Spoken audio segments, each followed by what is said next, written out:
마치 몸속의 혈관처럼 전국으로 뻗어있는 도로. 잘 만든 도로는 도시에 활력을 불어넣고 안전하고 효율적으로 사람과 물건을 운송합니다. 이를 통해 문명은 발전해왔죠. 하지만 그 반대의 경우라면 어떨까요? 혈관이 막힌 것처럼 정체를 유발하고 사람의 목숨까지 위협하겠죠. 보다 안전하고 효율적인 도로를 건설하기 위한 인류의 노력. 매일 이용하지만 우리가 잘 몰랐던 일상 속 도로를 재조명해봅니다.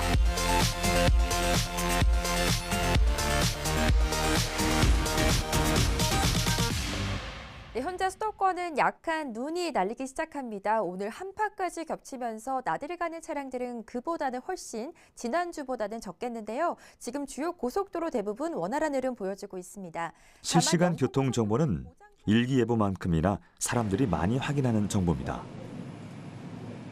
그만큼 우리의 일상에서 도로는 아주 밀접한 존재죠. 그럼 도로의 정의는 무엇일까요? 사전적 뜻을 찾아보면 사람과 차 등이 다닐 수 있도록 만든 비교적 넓은 길을 의미합니다.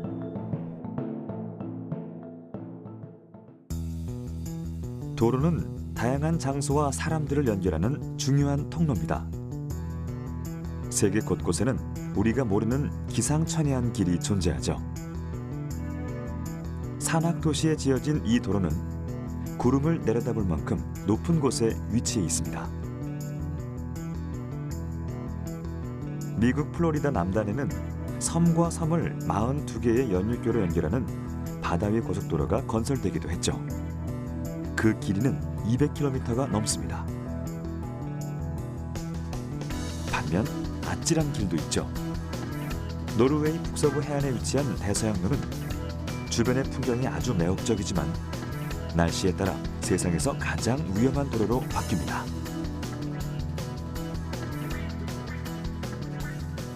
도로 위 독특한 구조물. 이곳은 국내 최초로 도로 위에 조성된 상공형 휴게소입니다. 발상의 전환으로 친숙한 공간이 아주 새롭게 변화했죠. 그렇다면 왜 도로 위에 휴게소를 지었을까요?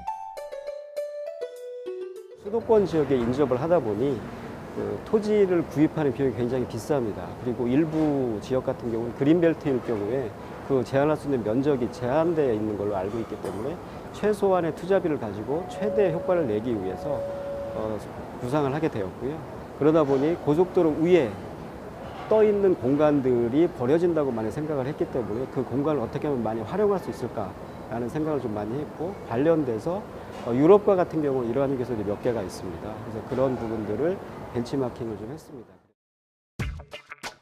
도시에서 도로가 차지하는 면적은 무려 5분의 1에 달합니다. 그래서 선진국에서는 공간 활용을 위해 도로 입체 개발을 추진해왔죠. 이에 따라 우리나라도 입체 개발이 가능하도록 규제를 풀었습니다. 상공형 휴게소의 수직적 공간 확장으로 교통 효율성은 높아지고 건축물과의 접속은 더 쉽고 빨라졌죠. 상하행선을 공유해 주차 공간을 최대한 확보할 수 있고 창의적인 디자인으로 이용객들의 호기심까지 자아냅니다. 일단 외부에서 볼 때 좀 하늘에 떠 있고 하니까 신기하다 이런 얘기를 많이 하시고요. 들어왔을 때 첫 느낌이 이거 휴게소 맞아? 뭐 이런 반응들. 그리고 말씀드렸듯이 새로운 매장들, 고속도로 휴게소라고 생각하지 않은 매장들이 굉장히 좀 많이 들어와 있습니다. 그래서 내가 우리 동네에서 쉽게 접할 수 있는 것들, 생활 편의 시설 위주의 그런 부분들, 그런 매장들을 많이 넣기 때문에 좀 많이 친근하면서도 새롭다라는 그런 의견들이 많이 보이고 있습니다. 4차로 도로를 품은 낙원상가도 도로 위 입체 건물의 한 예입니다. 당시에는 도로 관련법 체계가 완비되지 않았을 때라 가능했던 일이었죠. 미국엔 움직이는 트럭에 전력을 공급하는 고속도로도 있죠. 전기차가 충전소에 들를 필요 없이 전력선을 이용해 충전하며 달릴 수 있게 만든 친환경 고속도로입니다. 이를 이용해 공해 문제를 해결한다는 방침이죠.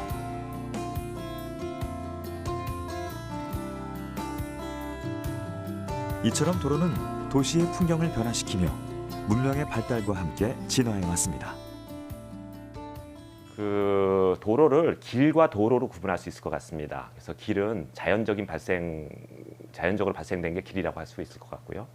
도로는 인위적인 인공시설물을 도로라고 할 수 있을 것 같습니다. 인위적인 도로 시설물로서의 그 도로는 원시시대 때부터 있었다고 할 수가 있는데, 그 이유는 고인돌 사례나 아니면은 우리가 그 원시시대에 농사를 졌다 그런 사례에서 볼 수 있을 것 같습니다. 그 먹거리를 찾아가는 경로들이 가장 중요한 바로 이제 그 도로가 발생하는 하나의 경로가 되겠죠. 저는 그것이 도로의 기원이라고 보고 있고요. 그러면서 주요한 그 먹거리를 찾고 또 저장하고 축적하는 이제 그런 주요 지점을 연결하는 것이 바로 도로로 이제 발달하게 되겠죠. 그래서 뭐 도로의 기원설에 대해서는 뭐 동물의 이동 통로를 따라서 그 도로가 생겼다는 그런 설도 있고, 그 다음에 실제 사람들의 어떤 그런 그 편의를 위해서 두 지점을 연결하는 조금은 이제 인공적인 어떤 목적이죠. 뭐 그런 것에 의해서 도로가 생겼다고 합니다만, 어쨌든 인간은 그 직립동물로 바뀌고 먹거리를 찾아서 움직이는 과정에서 도로가 자연스럽게 발생이 됐다고 봐야 되죠.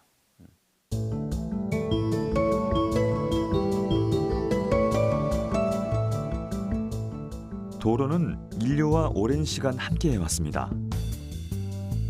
고대에서 가장 귀하게 여겨지던 상품들이 길을 통해 오고 갔죠. 인간은 길을 통해 여행과 교역을 하고 전쟁과 제국을 건설했습니다. 일찍이 도로 건설에 많은 비용을 쏟았던 민족은 엄청난 발전을 이뤘죠. 특히 로마로 이어지는 도로는 아주 유명해 모든 길은 로마로 통한다는 말도 나왔습니다.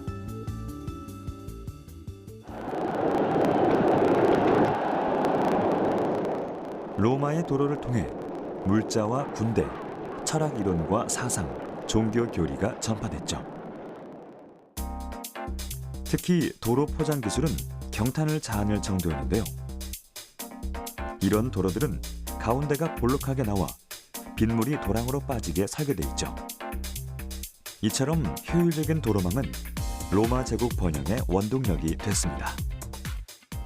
1884년에 김옥균이라는 분이 한성순보에 낸 글이 있습니다.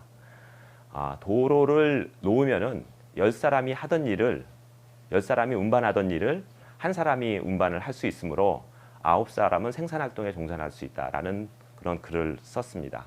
그래서 도로의 중요성을 강조했습니다. 그 의미를 다시 보면은 도로를 만들면은 경제활동이 증가할 수 있다라는 개념이 되겠습니다. 그래서 도로는 그런 경제적인 그 순기능이 있고요.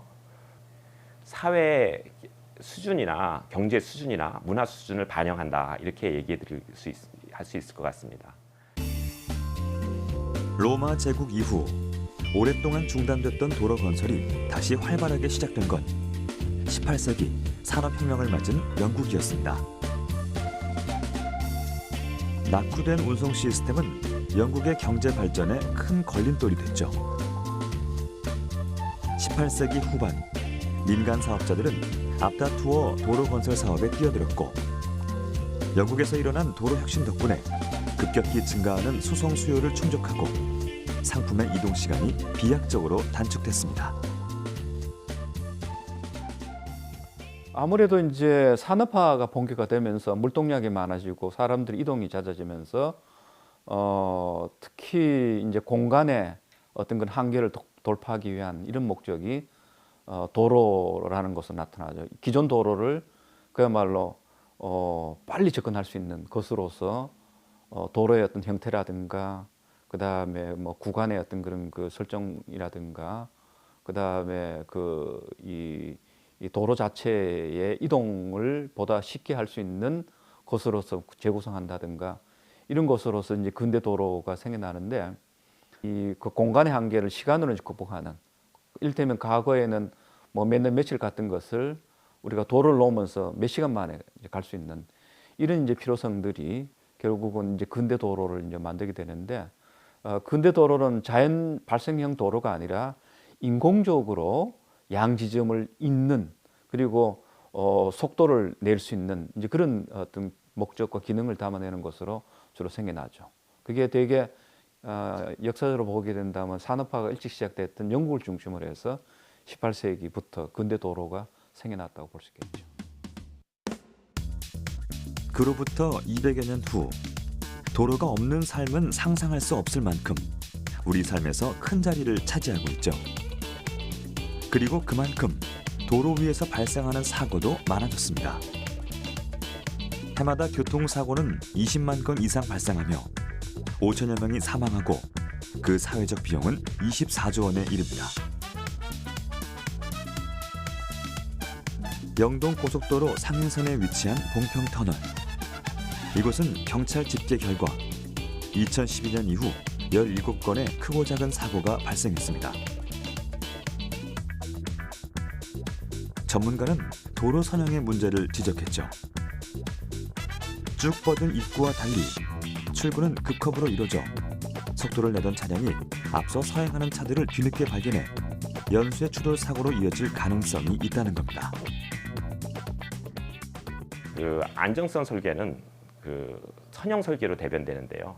선형 설계를 잘 하지 않으면은 도로는 그 교통사고가 많이 날 수도 있고요. 그다음에 그 운전자가 불안해하는 도로가 설계가 될 수도 있습니다.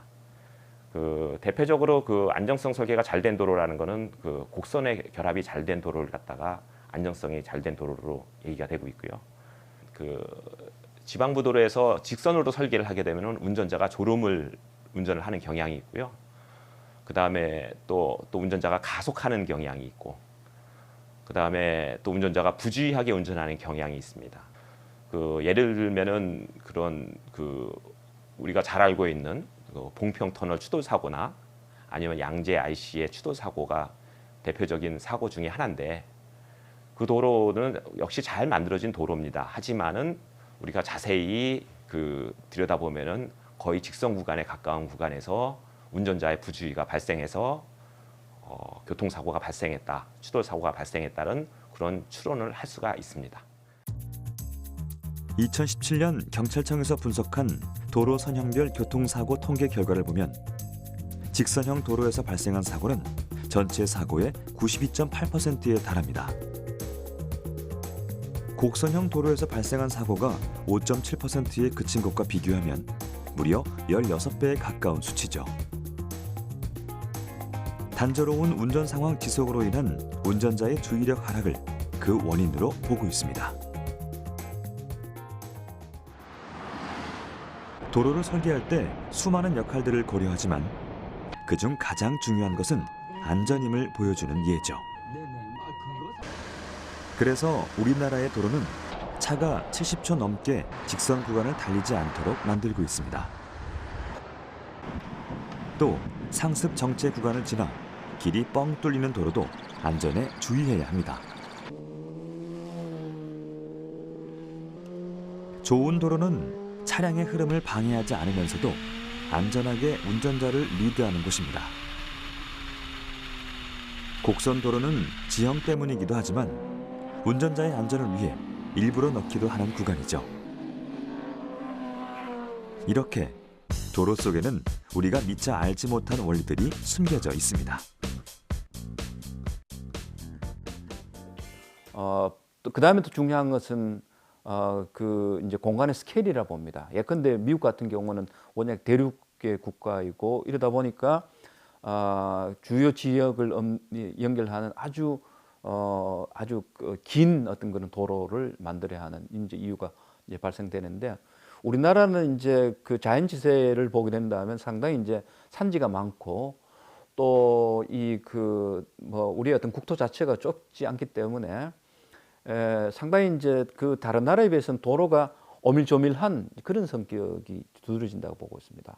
자연지세에 따라서 도로를 배치를 해야 되기 때문에 뭐 터널을 놓기도 하지만서도 근본적으로 뭐 그 비용이 많이 발생되기 때문에 뭐 속도를 최대한 높일 수 있는 그런 도로의 어떤 그런 형태와 구별을 갖추더라도 가능하다면 자연지세에 맞게끔 하게 된다면 1차적으로는 비용이 많이 들지 않습니다. 그렇게 해서 곡선이 자연스럽게 발생할 수밖에 없고요.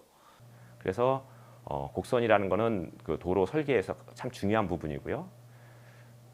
그리고 그 시가지 도로를 설계할 때는 직선 도로 위주로 설계를 합니다.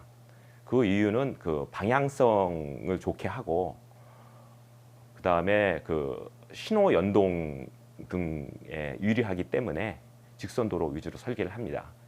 그 시가지 도로에서는 그 직선이 길어도 부주의 운전이나 아니면은 운전자의 졸음 운전이나 이런 걱정은 안 해도 되기 때문에 직선 도로를 설계해도 아무 문제가 없고 지방부 도로나 아니면 고속도로나 아니면 속도가 높은 도로에서는 곡선 도로 위주로 설계해야지만 안전하다는 그러한 그 결과들이 있습니다. 예.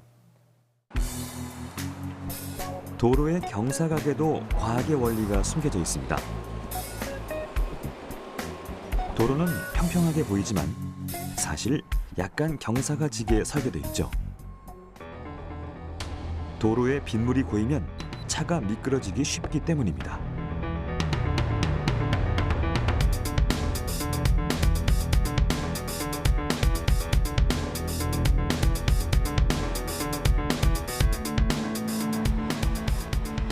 사고를 막기 위해 중앙선을 높이고 길 양쪽을 기울게 해서 빗물을 흘려보냅니다.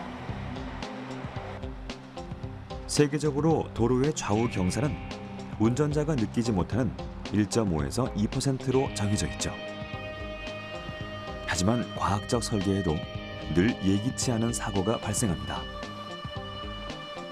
경사도가 높거나 햇빛이 잘 들지 않는 경우죠.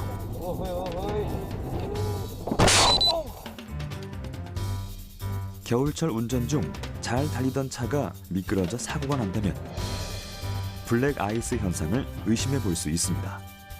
이는 보이지 않는 위험으로 불리죠.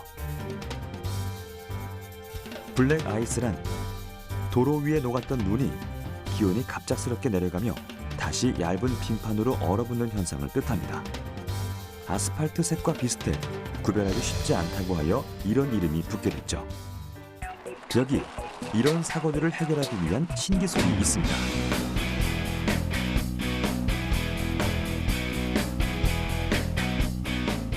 눈치채셨나요? 폭설로 눈이 쌓이기 무섭게 알아서 녹는 신기한 도로. 차량들은 눈이 녹은 도로로 안전하게 목적지로 향하는데요. 어떻게 이런 일이 가능한 걸까요? 바로 도로 밑에 전기 발열선을 깔아 눈이 쌓이거나 어는 것을 막는 도로 결빙 방지 시스템 때문입니다.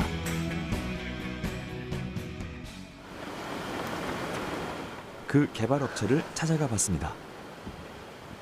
당시에 이제 그렇게 운영을 하더라도 전기 장판처럼 도로 밑에 열선을 깔아 결빙을 방지하는 시스템은 7년에 걸친 연구 끝에 개발됐습니다.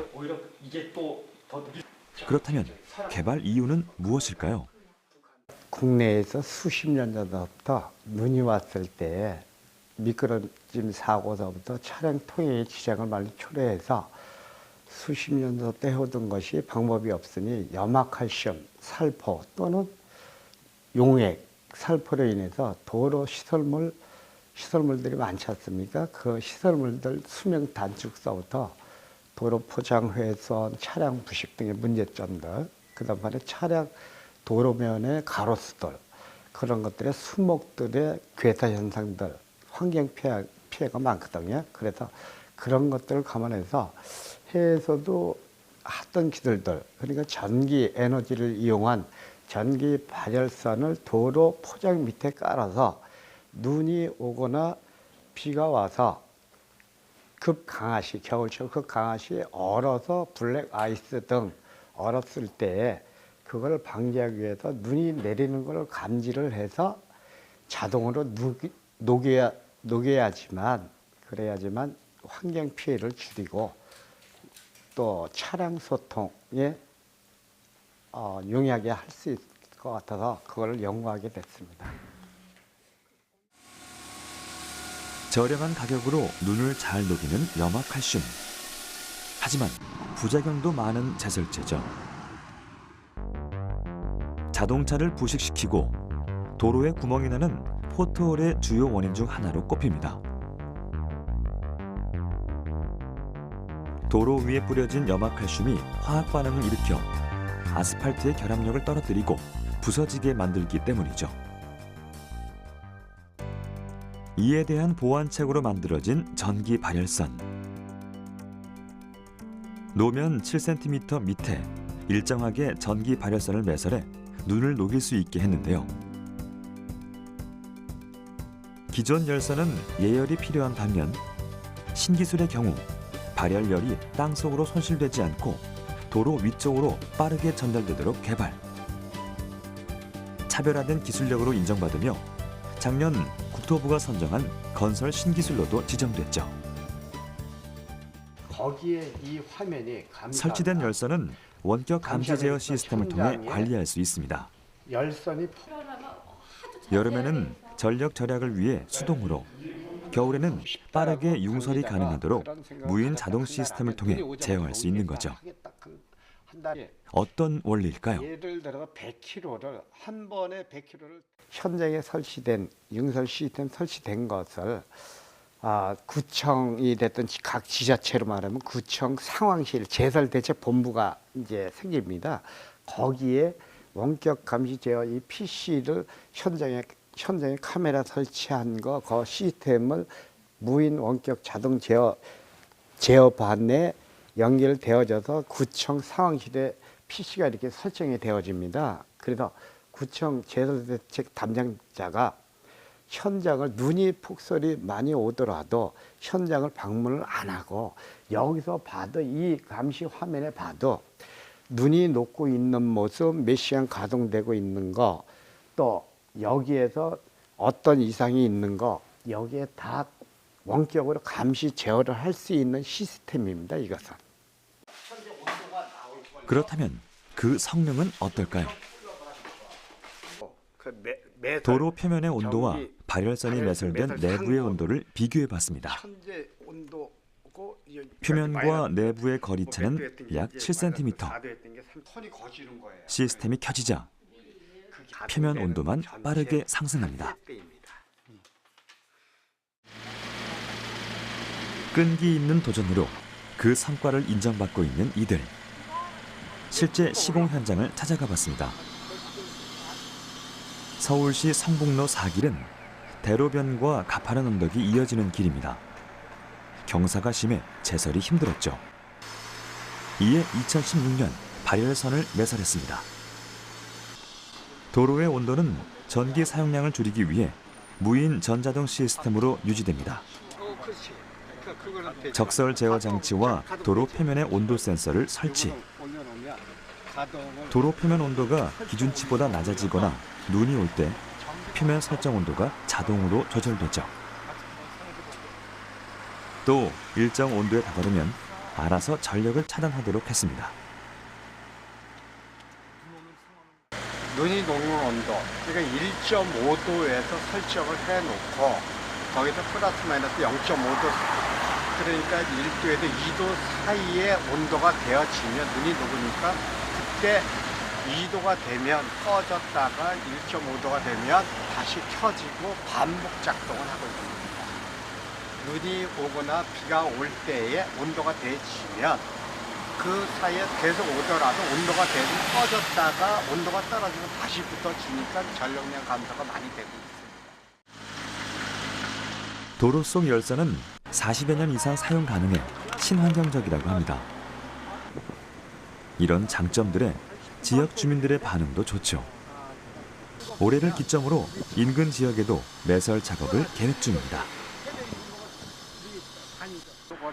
향후 공항 활주로 등에도 활용할 예정이라네요. 있어 안전성만큼 중요하게 생각되는 것이 있습니다. 바로 원활한 교통 환경을 조성하는 도로의 효율성입니다. 미국 보스턴 일대를 잇는 순환도로 루트 128. 이 도로의 또 다른 명칭은 기술고속도로입니다. 도로가 생겨난 후로 일대에 벤처 기업이 들어서며 첨단 산업단지로 성장했기 때문이죠. 이처럼 도로는 경제 성장의 원동력입니다. 우리나라에서도 개천을 복개해 도로를 설치하는 사업을 시행한 바가 있죠. 고가도로가 등장한 배경도 이와 동일합니다. 그렇다면 여기서 궁금증 하나. 교통체증을 줄이기 위해선 도로의 수를 늘리면 될까요? 단순하게 생각하면 좋은 생각이지만 실제로는 그렇지 않습니다. 지난 10년간 서울시는 고가도로 철거를 진행하고 있습니다. 매년 하나 정도 철거가 진행되고 있죠. 고가도로 철거 전후의 차량 속도를 비교해보니 철거 뒤 주변 교통 흐름이 나아지는 경우가 많았기 때문입니다. 또 고가도로가 사라지며 도시의 경관도 더 좋아지고 있죠.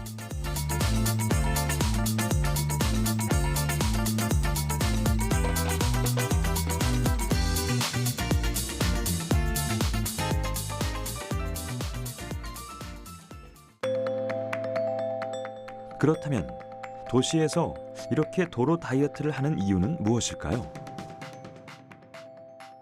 고가도로의 필요성 자체는 항상 있습니다. 그래서 고가도로에 순기능이 있습니다. 예를 들면은 고가도로는 연속료 도로를 만들어서 신호등이 필요 없이 빠르게 많은 용량이 통과할 수 있게 만드는 그런 장점이 있습니다. 그런데 그 장점에도 불구하고 그 고가도로에 또 역기능이 또 존재합니다. 그거는 조금 높은 속도로에서 소음을 발생시키고 그 다음에 많은 교통량을 통과시킴으로써 교통량 집중을 발생시키고 주변이 슬럼화되고 보행자 친화적이지 않고 그런 문제를 발생시킵니다. 여기 도로 다이어트의 중요성을 내세운 또 다른 이론이 있습니다. 길이 새로 생기면 교통 흐름이 더 나빠진다. 독일의 수학자 디트리히 브라헤스가 주장한 역설인데요. 빠른 길이 새로 생기면 운전자들이 그 길로 몰리기 때문에 교통체증이 더 심해진다는 거죠. 이 아이러니한 상황을 브라헤스의 역설이라 부릅니다.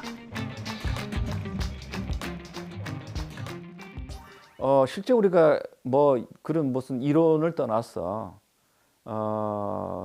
이게 교통 문제를 우리가 해결한다는 측면에서 본다면 이제 예컨대 뭐 도로를 확보해 준다든가 새로운 어떤 신설 도로를 놓거나 뭐 이렇게 하면 교통 문제가 해결이 되는 것 같은데 실제 현실을 보면 이제 이용자 입장에서 보게 된다면 거기 가니까 잘 빠지더라.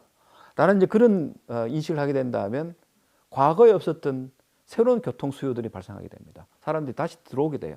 그렇게 해서 교통 문제 해결을 위해서 도로를 더 늘리고 또 폭을 더 늘리는데 일정한 시점이 지나면 오히려 차량이 더 많아지는 이런 현상이 일종의 그 교통이 갖고 있는 아주 독특한 역설이라고 볼 수 있습니다. 그렇게 해서 이 교통 문제는 이른바 이제 그 수요 접근과 공급 접근이 있는데 이 공급이란 측면에서 시설을 더 많이 늘려준 데 가지고 교통 문제 해결되지 않는 것이 바로 교통 문제 굉장히 중요한 특징이에요. 그 경우는 오히려 수요를 억제하는 것이 교통 문제 해결에 더 도움된다고 보죠. 도로 다이어트란 말 그대로 도로의 불필요한 부분을 줄여 효율성과 안전성을 높이는 겁니다. 보행 환경이 쾌적하고 안전하게 바뀌며 교통사고가 줄고 도시 경관을 아름답게 바꾸죠. 그리고 세계 곳곳에서 그 성공 사례를 어렵지 않게 만날 수 있습니다. 도로를 줄이는 대신 보도를 넓히고 문화 공간으로 변신, 삭막한 도심 거리에 활기를 더합니다. 고가도로 철거 후에도 얼마 동안 그러한 그 교통체증은 지속이 됐고요. 대신에 그 운전자들이 그 교통 그 정보를 이용해 가지고 우회하는 그러한 그 판단을 했고요. 그럼으로써 교통량 집중이 그 분산이 된 거죠. 자동차라는 것은 속도를 상징하는 것이기 때문에 자동차 쉽게 다닌다는 것은 단순하게 뭐 자동차 중심이 아니라 우리 일상의 모든 그 삶이 자동차 속도에 맞춰서 살아가는 그런 것으로 바뀐다는 겁니다. 그만큼 피곤하죠. 움직임이 많아야 되고 속도가 높여야 되고 장거리 이동해야 되고 그러려면 그에 걸맞는 일상생활이 다 그 조정되다 보면 그만큼 우리의 도시의 삶이 피곤해져요. 대신 이제 차가 들어오지 않는 이제 그런 도로에 사람들이 신명나게 뭐 걷고 그 다음에 이동할 수 있도록 이런 이제 것으로 바뀌게 되면서 그렇지 않을 때보다도 이제 그런 보행자들을 대상으로 하는 여러 가지 도시의 기능들이 생겨나요.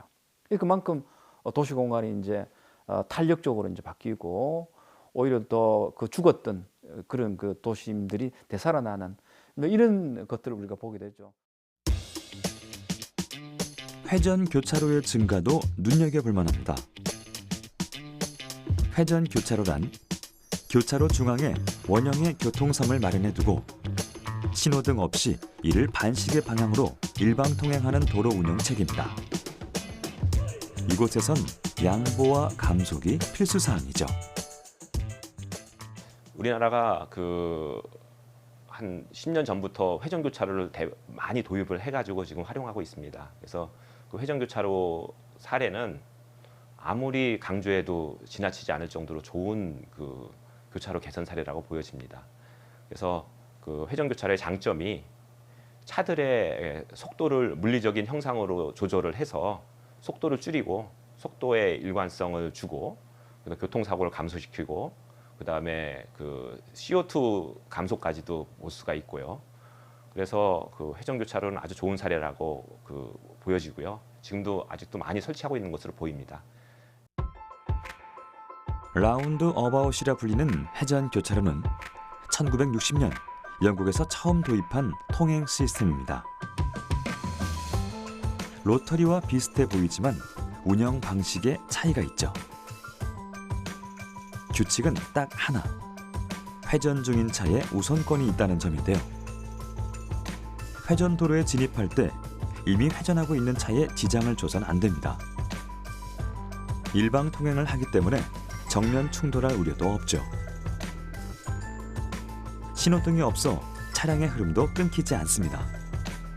약속대로만 운전한다면 혼잡 없이 많은 교통량을 효율적으로 운영할 수 있는 시스템이죠.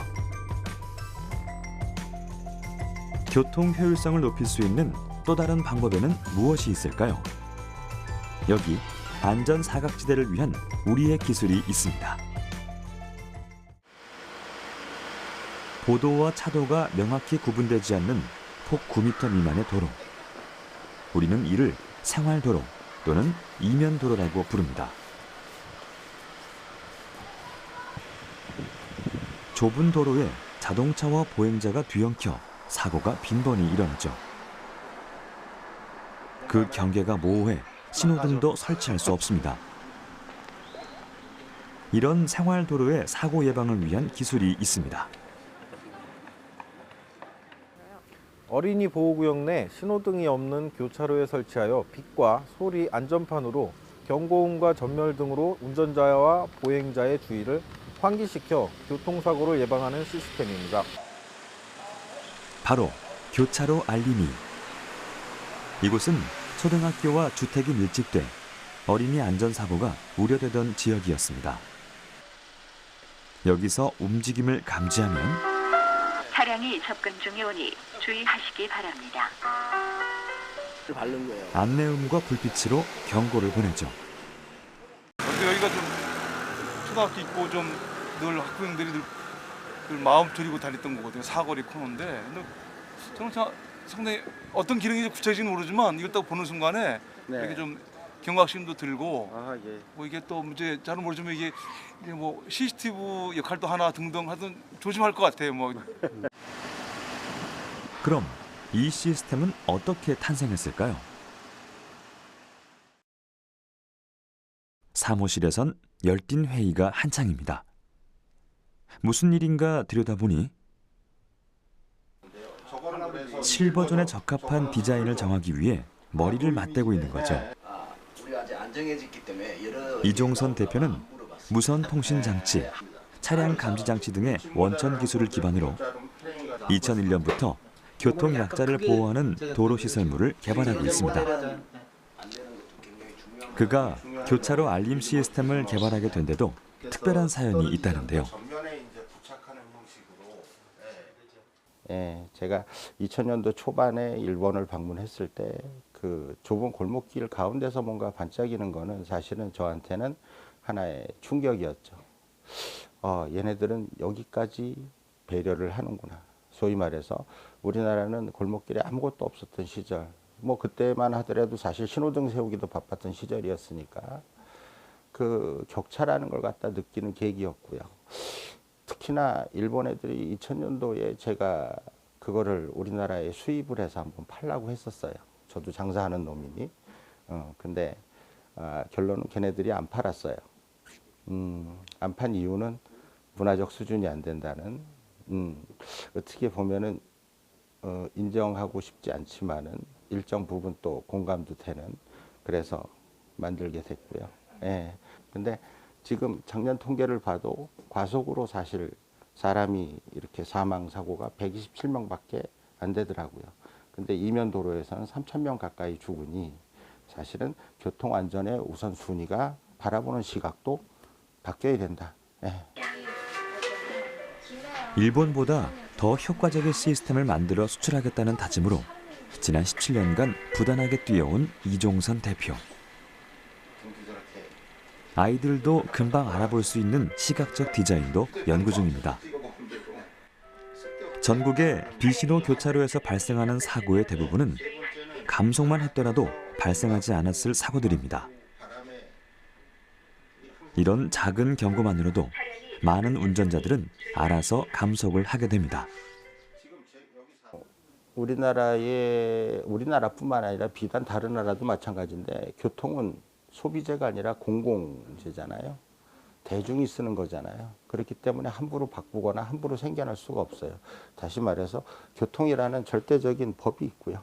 그 법 안에 모두가 인정하는 그 형태나 틀에 들어가서 법에 올라가야지만은 그게 이제 대중한테 쓰일 수 있는데, 하여튼 교통이라는 곳이 좀 보수적이라 새로운 시설을 받아들이는 데까지는 상당히 오랜 시간을 요하는 거는 저도 이제 살아보니 알겠고요. 그렇기 때문에 그 수많은 의견들을 갖다가 어떤 공통 분모를 찾아내는 거, 또 그게 힘들고요. 물론 법적으로 유사시설 맨날 내가 무슨 유사소기도 아니고 하여튼 그거 힘들었고, 뭐 그러다 보니 중소기업에서 사실 교통을 새로운 제품을 만든다라는 거 참 녹록치 않은 환경이다라는 거. 도로상의 안전을 보장해야 하는 교통안전시설은 설치 허가를 받기까지 까다로운 절차를 밟아야 하죠. 개발진은 시범 장소 물색을 위해 전국 방방곡곡을 떠돌아다니며 노력을 아끼지 않았습니다. 2009년 개발된 시스템은 무려 6년 만에 빛을 봤죠. 2015년부터 연구가 인정받으며 설치 허가가 나게 된 겁니다.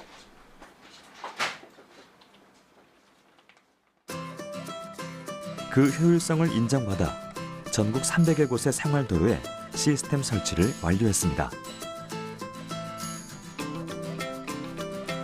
보행자 우선 도로를 만드는데 크게 기여할 것이란 기대가 높아지며 국토부로부터 10대 우수 기업에 선정되는 영예까지 얻었죠. 이들은 이 기술이 필요한 곳에서 유용하게 쓰이는 날이 오길 바라고 있습니다. 안전한 도로를 만들기 위한 참신하고 과학적인 해법은 이곳에도 있습니다. 아파트 단지 내에서 자동차를 서행하도록 만드는 캠페인이 진행 중인데요. 여기에 사용된 기술은 3D 트리가트 기법으로 시각 효과를 이용한 도로 표시 디자인입니다. 이를 개발한 것은 국내의 예술가들. 이 캠페인은 어떻게 시작됐을까요? 제가 운전을 하는데요. 운전할 때 그 바닥에 있는 글씨나 아니면 표지판을 주로 사용해서 봅니다. 근데 바닥에 있는 글씨는 눈에 잘 보여야 되는데 잘 보이지가 않더라고요. 그래서 왜 잘 보이지 않는가에 대해서 조사를 해봤더니 그 하늘 위에서 봐야지 잘 보이게 만들어 놓은 글자체가 있더라고요. 그래서 운전자 입장에서 잘 보이는 글자체로 만들면 운전할 때 훨씬 잘 보이겠다라는 생각이 있어서 그런 방식으로 한번 만들게 되었습니다. 아이를 키우는 입장에서 고민하던 이창수 화가는 어린이 보호구역에서 운전자로 하여금 사용할 수 있는 착시 그림을 떠올렸습니다. 마름모꼴로 글자 길이를 늘려 바닥의 글씨가 멀리서도 잘 보일 수 있게 한 겁니다.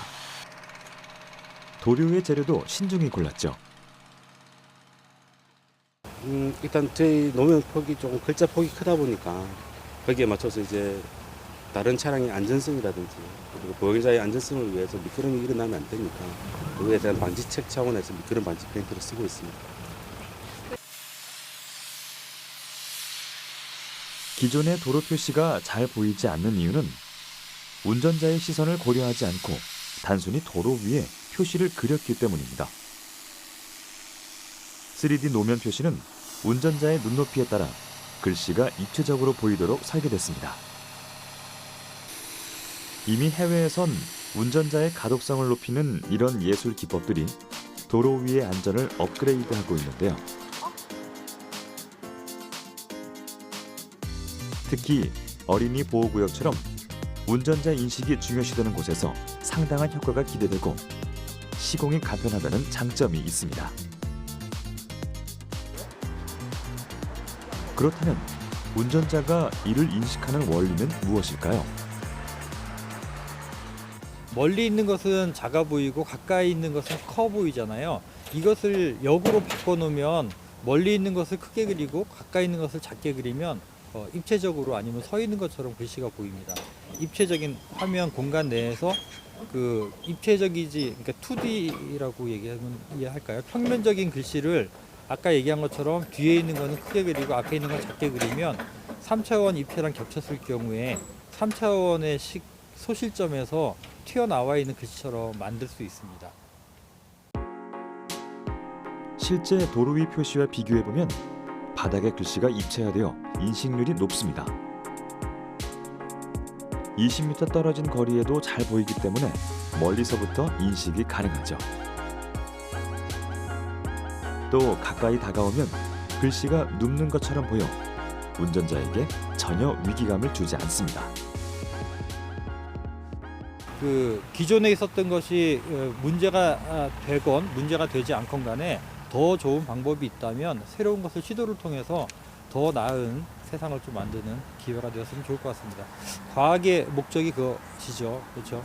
기존에 있었던 것을 습관대로 사는 것이 아니라 더 좋은 우리의 환경을 더 만들기 위한 방법이 아닐까, 그렇게 생각합니다. 늘 함께했지만 미처 몰랐던 도로의 이면을 들여다봤습니다. 도로는 적재적소에 놓여야 그 진가를 발휘하죠. 그렇다면 안전하고 효율적인 도로를 만들기 위해 우리에게 남겨진 숙제는 무엇일까요? 도로는 이제 다양한 기능들이 있기 때문에 그 도로를 이제 필요로 하는 각각의 기능들을 어떻게 그 도로의 어떤 그런 성질에 따라서 잘 반영해 주냐, 그게 아마 도로를 잘 만드는 것에 그 중요한 이제 그 변수라고 보는데요. 따라서 우리가 이제 도로라는 것은 단순하게 두 지점을 이어가는 그 차량의 이동을 위한 것만 아닌 다양한 목적의 그 도로의 기능이기 때문에 그 기능을 우리가 어떻게 해석을 해서 그 필요한 구간에 그걸 설치하느냐, 그걸 기능 간에 상충이 되지 않게, 이런 것이 지금은 도로를 제대로 만드는 것에 중요한 하나의 그 과제라고 보고 있습니다. 우리가 교통 안전에 투자하는 예산이 연 4천억이 넘는다고 한번 발표가 된 적이 있습니다. 하지만 그 4천억이 실제로 교통 안전에 투자된 금액이라고 얘기는 할 수는 없거든요. 너무 광범위하게 교통안전 개념을 보고 아니면 교통안전 조치를 과학적이지 않은 방법으로 쓰게 되면은 그걸 교통안전 개선 사업이라고 할 수가 없거든요. 그래서 교통안전을 담보로 해서 교통안전이 된 도로를 만드는 방법은 과학적인 방법론을 통해 가지고 과학적인 평가를 해서 과학적인 조치를 해야지만 그게 교통안전을 이 담보된 도로를 만드는 그런 방법이라고 생각할 수가 있습니다. 도로는 단순히 차와 사람이 다니는 공간이 아닙니다. 도심에서 도로는 인체의 혈관 같은 역할을 하죠. 막히면 일상에 불편을 주거나 심지어 치명적일 수 있습니다. 안전하고 효율적인 도로 건설에 우리가 관심을 기울여야 하는 이유죠.